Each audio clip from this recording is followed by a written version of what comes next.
Hi friends, നമ്മൾ ടെൻസൊക്കെ പഠിച്ചു. ടെൻസിൻ്റെ form പഠിച്ചു. ടെൻസ് ജനറേറ്റ് ചെയ്ത് എങ്ങനെയാണെന്ന് പഠിച്ചു. ടെൻസിന് എന്തെല്ലാം എത്ര മെമ്പേഴ്സ് ഉണ്ടെന്ന് പഠിച്ചു.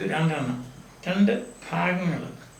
ടു ബിയുടെ ഒരു ഫോം ഉണ്ട്, അതുപോലെ തന്നെ പ്രസൻറ്റ് പാർട്ടിസിപ്പിൾ, പിന്നെ നെഗറ്റീവ് പഠിച്ചു, യെസ് ഓർ നോ ക്വസ്റ്റ്യൻ പഠിച്ചു, WH ക്വസ്റ്റ്യൻ പഠിച്ചു, പാസീവ് പഠിച്ചു. ഇനിയിപ്പോൾ നമുക്ക് ഏറ്റവും പ്രധാനപ്പെട്ട ഭാഗം വരുന്നേ ഉള്ളൂ, അതായത് ഇതിൻ്റെ ഉപയോഗം, the uses of this tense. പ്രധാനമായിട്ട് ഇതിന് രണ്ട് ഉപയോഗങ്ങളാണ്. ഒന്ന്, നമ്മൾ എന്തെങ്കിലും ചെയ്തുകൊണ്ടിരിക്കുന്ന ഒരു കാര്യം ചെയ്തുകൊണ്ടിരിക്കുക, അപ്പം അതിനെപ്പറ്റി പറയണം. അല്ലെങ്കിൽ സംഭവിച്ചുകൊണ്ടിരിക്കുക, ഇപ്പം മഴ പെയ്തുകൊണ്ടിരിക്കുക, അപ്പം നമ്മൾ പറയണം ഇറ്റ് ഈസ് റെയിനിങ് നൗ എന്നുള്ള അണ്ടർസ്റ്റുഡാണ്. ഞാനിപ്പം പഠിപ്പിച്ചുകൊണ്ടിരിക്കുക, അപ്പം ഞാൻ പറയും ഐ ആം ടീച്ചിങ് യു. എന്തോ അതാണ് എൻ്റെ കാര്യം. ഐ ആം ടീച്ചിങ് യു എന്ന് പറഞ്ഞാൽ ആ നൗ എന്നുള്ളത് അണ്ടർസ്റ്റുഡാണ്. ഇപ്പോൾ സംസാരിക്കുന്ന സമയത്ത് നടക്കുന്ന കാര്യങ്ങൾ, സംസാരിക്കുന്ന സമയത്ത് തുടർന്നുകൊണ്ടിരിക്കുന്ന കാര്യങ്ങൾ, അതിനെപ്പറ്റി പറയാനാണ് പ്രസൻറ്റ് കണ്ടിന്യൂസ് ടെൻസ് ഉപയോഗിക്കുന്നത്. അപ്പോൾ ഞാൻ I am looking at the roof, നോക്കുന്നു എന്നുള്ളതാണ്. മനസ്സിലായില്ലേ? അങ്ങനെ ഉള്ള some people are running. Some people are running എന്ന് പറയാൻ റണ്ണിങ് നൗ. നൗ എന്നുള്ളത് അണ്ടർസ്റ്റുഡാണ്, അതെപ്പോഴും പറയണമെന്നില്ല. Some people are running now അണ്ടർസ്റ്റുഡാണ്. ഞാൻ പറയുന്നില്ല it is raining now. It is raining എന്ന് പറഞ്ഞാൽ നൗ എന്നുള്ളത് നമുക്ക് അത് പ്രത്യേകിച്ച് പറയണമെന്നില്ല. വി ആർ ഹാവിങ് ലഞ്ച്, കഴിച്ചുകൊണ്ടിരിക്കുകയാണ്. ഞങ്ങളിപ്പം ലഞ്ച് കഴിച്ചുകൊണ്ടിരിക്കുകയാണ്. വി ആർ ലേണിംഗ് ഇംഗ്ലീഷ്, ഞങ്ങളിപ്പോൾ ഇംഗ്ലീഷ് പഠിച്ചുകൊണ്ടിരിക്കുകയാണ്. കൊണ്ടിരിക്കുകയാണെന്നുള്ളത് ഇപ്പം നടന്നുകൊണ്ടിരിക്കുന്ന, സംസാരിക്കുമ്പോൾ നടന്നുകൊണ്ടിരിക്കുന്ന ഒരു കാര്യത്തെപ്പറ്റി പറയാനാണ് നമ്മൾ ഏത് ടെൻസ് ഉപയോഗിക്കുന്നത്? Present continuous tense. അത് at the time of speaking നാം. Actions, to express actions going on at the time of speaking. അതായത് നമ്മൾ സംസാരിക്കുമ്പം നടന്നുകൊണ്ടിരിക്കുന്ന കാര്യങ്ങളെ പറ്റി പറയാൻ. ഇനി അല്ലെങ്കിൽ വേറൊരു എക്സ്പ്രഷൻ, അത് ഇമ്മീഡിയറ്റ് പ്രസൻസ്, അത് ഇപ്പോൾ നടക്കുന്ന കാര്യം. ഇപ്പോൾ എക്സാമ്പിൾസ് ഉണ്ട്, ഇതെല്ലാം കണ്ടോ. നൗ ഞാൻ എഴുതിയിരിക്കുന്നത് എന്താണെന്ന് ചോദിച്ചാൽ അത് നിങ്ങൾക്ക് മനസ്സിലാക്കാൻ വേണ്ടിയാണ്. നൗ എന്ന് എഴുതണമെന്നില്ല. ഇറ്റ് ഈസ് റെയിനിങ് നൗ, ഇപ്പോൾ മഴ പെയ്തുകൊണ്ടിരിക്കുകയാണ്. ഷീ ഈസ് സിംഗിങ് നൗ, അവൾ ഇപ്പോൾ പാട്ട് പാടിക്കൊണ്ടിരിക്കുകയാണ്. വി ആർ ടോക്കിംഗ് നൗ, ഞങ്ങളിപ്പോൾ സംസാരിച്ചുകൊണ്ടിരിക്കുകയാണ്. ദേ ആർ ഈറ്റിംഗ് നൗ, അവരിപ്പോൾ ഭക്ഷണം കഴിച്ചുകൊണ്ടിരിക്കുകയാണ്. We are enjoying the rain now, അത് ചിലപ്പോൾ മഴ പെയ്യുമ്പോൾ അവിടെ കിടന്നെങ്കിൽ തുള്ളി ചാടിയല്ലേ, അപ്പോൾ അതിനാണ് we are enjoying the rain now. I am writing a letter now, ഞാൻ ഇപ്പോൾ ഒരെഴുത്ത് എഴുതുകയാണ്. ഫാദർ ഈസ് വർക്കിംഗ് നൗ, അച്ഛൻ ഇപ്പോൾ വർക്ക് ചെയ്യുകയാണ്. Mother is cooking breakfast now, പ്രഭാത ഭക്ഷണം അമ്മ ഇപ്പോൾ ഉണ്ടാക്കിക്കൊണ്ട് ഇരിക്കുകയാണ്. The children are playing now, കുട്ടികൾ ഇപ്പോൾ കളിച്ചുകൊണ്ടിരിക്കുകയാണ്. He is delivering a speech now, അവൻ ഇപ്പോൾ ഒരു പ്രസംഗം പറഞ്ഞുകൊണ്ടിരിക്കുകയാണ്. People are listening to the PM speech now, prime മിനിസ്റ്ററുടെ പ്രസംഗം ആളുകൾ ഇപ്പോൾ കേട്ടുകൊണ്ടിരിക്കുകയാണ്. മനസ്സിലായോ? ആ ഭാഗം ക്ലിയർ ആയില്ലേ? ഇതിന് വേറെ ഉപയോഗങ്ങളൊക്കെ ഉണ്ട്, അത് നമുക്ക് പിന്നെ പഠിക്കാം. തൽക്കാലം ഇത് പ്രധാനപ്പെട്ട ഉപയോഗം. ഞാനിപ്പോൾ I am writing now, now എന്നുള്ളത് പറയണമെന്നില്ല. പ്രസൻറ്റ് കണ്ടിന്യൂസ് ഉപയോഗിച്ച് കഴിഞ്ഞാൽ അതിൻ്റെ അർത്ഥം നൗ എന്നാണ്. ഇനി വേറൊരു പ്രധാനപ്പെട്ട യൂസും കൂടെ ഉണ്ട് ഇതിന്. നമ്മൾ പറയുന്ന രണ്ട് പ്രധാനപ്പെട്ട ഉപയോഗങ്ങളെ പറ്റിയാണ്. ഒന്ന്, സംസാരിച്ചുകൊണ്ടിരിക്കുമ്പോൾ നടന്നുകൊണ്ടിരിക്കുന്ന സംഗതികളെപ്പറ്റി പറയാം. രണ്ടാമത്തെ, നമ്മളൊരു ഭാവിയിലൊരു സംഭവം പ്ലാൻ ചെയ്യുവാണ്. ഭാവിയിൽ നമ്മളൊരു കാര്യം പ്ലാൻ ചെയ്യുവാണ്, അല്ലെങ്കിൽ ഭാവിയിൽ നടക്കാൻ പോകുന്ന ഒരു കാര്യം വെറുതെ അങ്ങ് നടക്കുമല്ല, നേരത്തെ പ്ലാൻ ചെയ്തിരിക്കുന്ന ഒരു കാര്യത്തെപ്പറ്റി പറയാം. പ്രസൻറ്റ് കണ്ടിന്യൂസ് ഉപയോഗിക്കാം. പക്ഷെ അന്നേരം ഭാവി കാണിക്കുന്ന എന്തെങ്കിലും ഒരു വാക്ക് ആ വാക്യത്തിലുണ്ടായിരിക്കണം, ആ സെൻറ്റൻസിലുണ്ടായിരിക്കണം. ഇപ്പോൾ ഉദാഹരണം പറയണമെങ്കിൽ, I am joining my friends next week. Next week എന്നുള്ളതാണ് ഭാവി സമയം. ഭാവി സമയത്തിനെ പറ്റി പറയുന്ന ഒരു വാക്കാണ് next week. I am joining my friends next week. ഇപ്പം ഞാൻ അടുത്ത ആഴ്ച എൻ്റെ കൂട്ടുകാരോട് ചേരാൻ പോകുന്ന കാര്യം ഇപ്പോഴേ പ്ലാൻ ചെയ്ത് വെച്ചിരിക്കുകയാണ്, ഇപ്പം അറേഞ്ച് ചെയ്ത് വെച്ചിരിക്കുകയാണ്. മനസ്സിലായി? നേരത്തെ ഫിക്സ് ചെയ്ത് വെച്ചിരിക്കുകയാണ്. അടുത്ത ആഴ്ച ഞാൻ എൻ്റെ കൂട്ടുകാരുമായിട്ട് ചേരും, ഒന്നിച്ചൊരു സ്ഥലത്ത് പോകാനാണ്. അപ്പം ഒരു ഭാവിയിലൊരു ആക്ഷൻ അത് എങ്ങനെയുള്ളതായിരിക്കണം?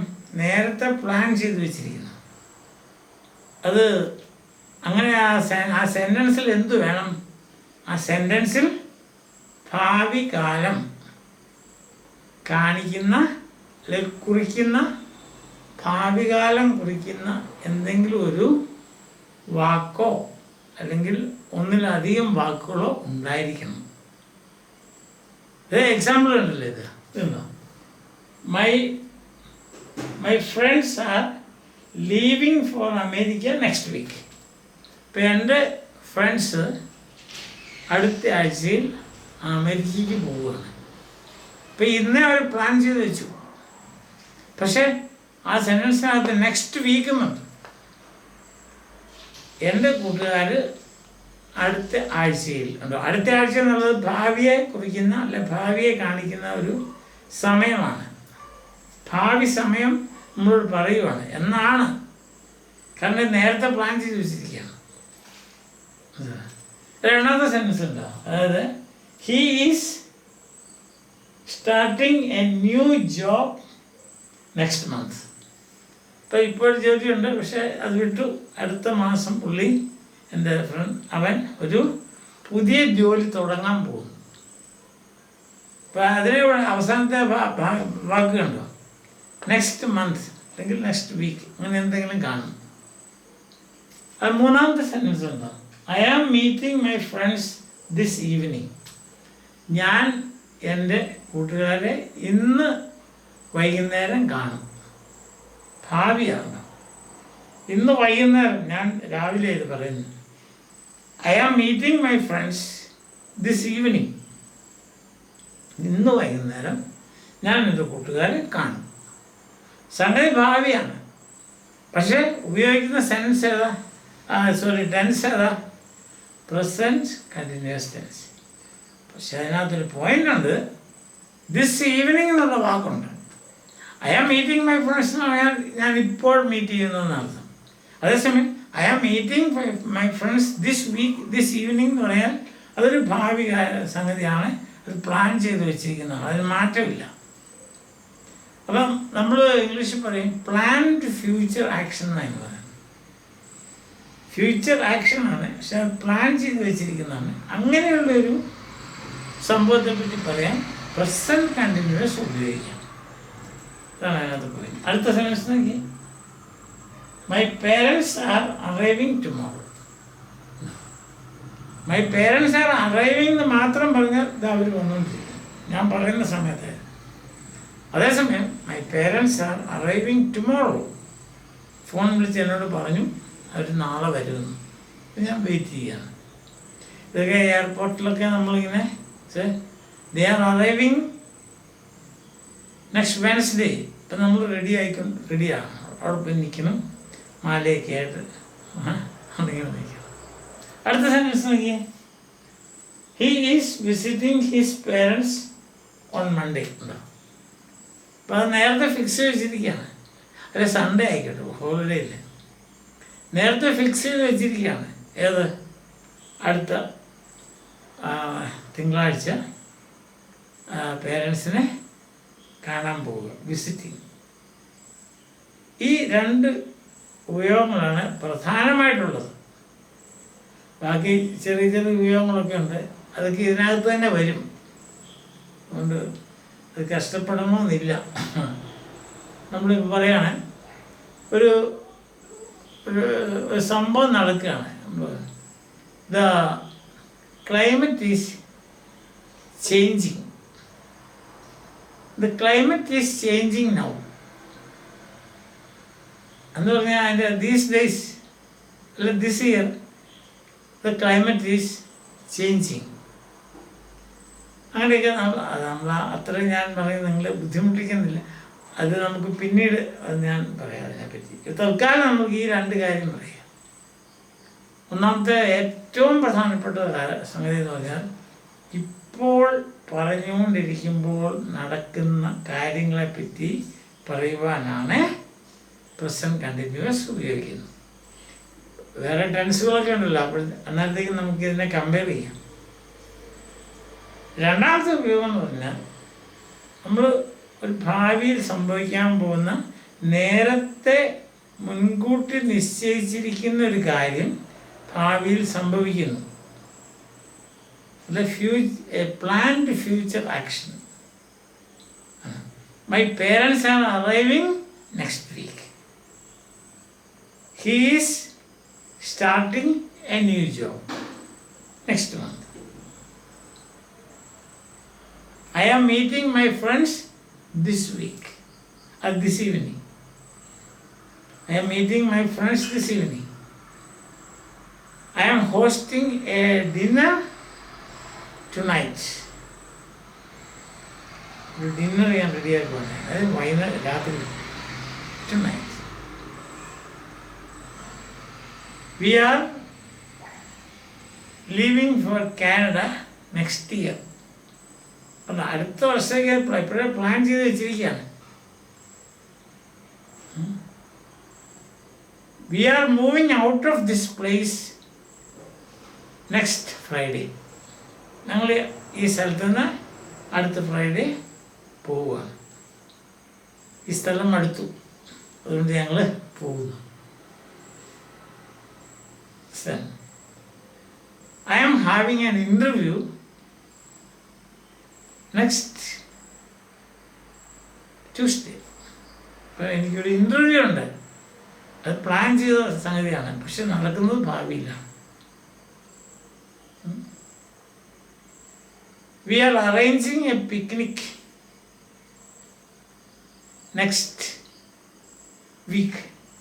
ഇപ്പോൾ അടുത്ത ആഴ്ച നമ്മളൊരു പിക്നിക് അറേഞ്ച് ചെയ്തിട്ടുണ്ട്. പക്ഷെ ഉപയോഗിക്കുന്ന ടെൻസ് കണ്ടോ, അതാണ് എൻ്റെ. അപ്പം ഞാൻ പറഞ്ഞ പോലെ രണ്ട് പ്രധാനപ്പെട്ട ഉപയോഗങ്ങൾ. വേറെ ഉപയോഗങ്ങളെ പറ്റിയൊക്കെ ചിലപ്പം പുസ്തകങ്ങളിൽ കാണാം,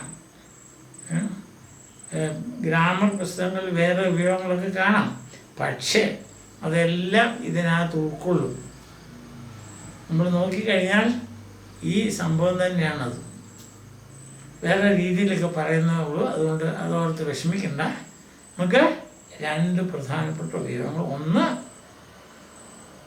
ഇപ്പോൾ നടന്നുകൊണ്ടിരിക്കുന്ന കാര്യത്തെപ്പറ്റി പറയാം, രണ്ട് ഭാവിയിൽ നടക്കുന്ന കാര്യം പക്ഷേ നേരത്തെ പ്ലാൻ ചെയ്തിരിക്കുന്നതായിരിക്കും. അങ്ങനെ പറയുമ്പോൾ ആ സെൻറ്റൻസിനകത്ത് ഒരു ഭാവി കാലത്തെ പറ്റി പറയുന്ന എന്തെങ്കിലും ഒരു വാക്ക് അല്ലെങ്കിൽ വാക്കുകൾ, ഒരു ടൈം ഉണ്ടായിരിക്കണം. Time, next week, next month, next year,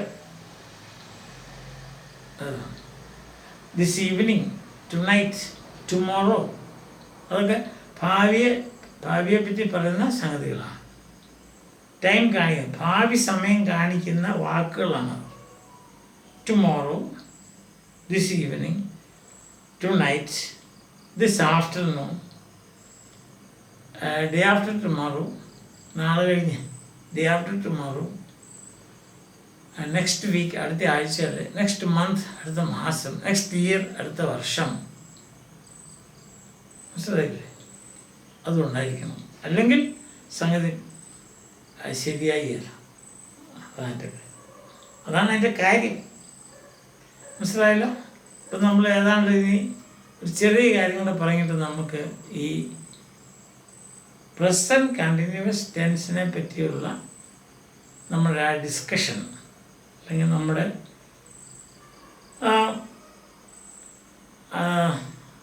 അതെങ്ങനെയാണെന്നുള്ളൊരു മനസ്സിലാക്കുന്ന അത് ഈ ഒരു ചെറിയൊരു ക്ലാസ്സും കൂടെ കഴിയുമ്പോൾ തീരും. അത് കഴിയുമ്പോൾ നമ്മൾ അടുത്ത ടെൻസിലേക്ക് പോകും. അപ്പം അതിനു മുമ്പ് നിങ്ങളിത് വളരെ കാര്യമായിട്ട് പഠിക്കണം.